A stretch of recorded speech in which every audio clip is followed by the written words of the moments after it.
मैं श्री राम जी के प्रति एकनिष्ठ होना चाहता हूँ, परंतु दूसरे देवताओं की पूजा ना करने में मन में अपराध का भाव आता है। महाराज जी ऐसे में डाल, शाखा, पत्ते, पुष्प, फल, इनकी अलग अलग पूजा करने से वृक्ष को सुख मिलेगा या मूल में जल डाल देने से?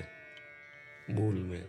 तो ऊर्ध्व मूल मधा शाखा मशुत्थम प्राहुरभ्यम, भगवान ने गीता में 15वें अध्याय में कहा मैं सबका मूल हूँ, भगवान से ही सब है। जा पर कृपा राम की हुई, ता पर कृपा करे सब कोई। यदि हम भगवान की आराधना करते हैं तो भगवान में असंख्य ब्रह्मांड, समस्त देवी देवता सब वास करते हैं, सबकी पूजा हो जाती है। एक भगवान श्री हरि की आराधना करने से सबकी पूजा हो जाती है। तो कोई भी देवी देवता कभी भी नाराज नहीं होगा, क्योंकि भगवान ही सब देवी देवता बने हुए हैं। समझ रहे हो ना?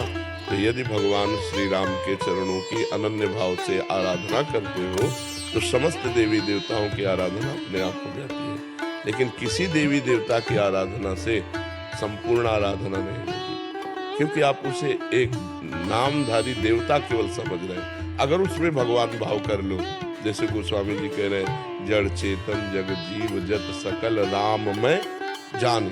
अब किसी की भी आराधना करो, भगवान श्री राम की आराधना हो रही, वो संपूर्ण आराधना है। भगवान की आराधना संपूर्ण आराधना है। भगवत भाव के द्वारा यदि कुत्ते की भी आराधना कर ली जाए तो भगवान की प्राप्ति हो जाएगी। लेकिन भाव भगवान का होना चाहिए कि इसके अंदर भी भगवान विराजमान हो।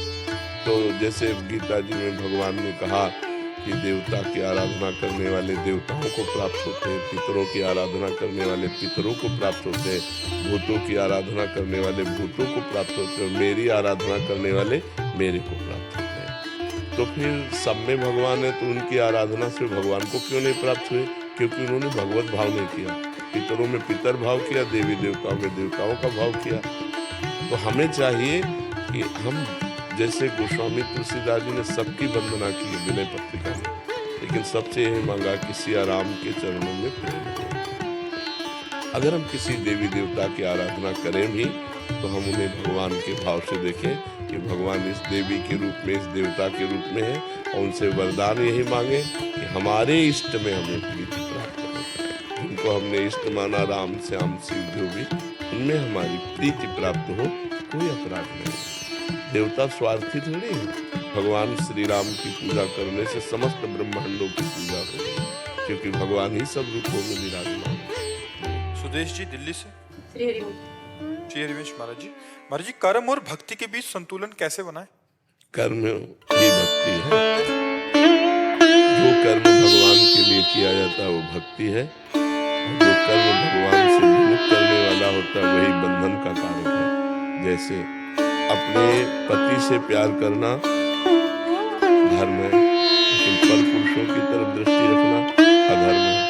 अपनी पत्नी से प्यार करना धर्म है, लेकिन पराई स्त्रियों की तरफ गंदी दृष्टि रखना अधर्म है। अपनी कमाई का धन धर्म है,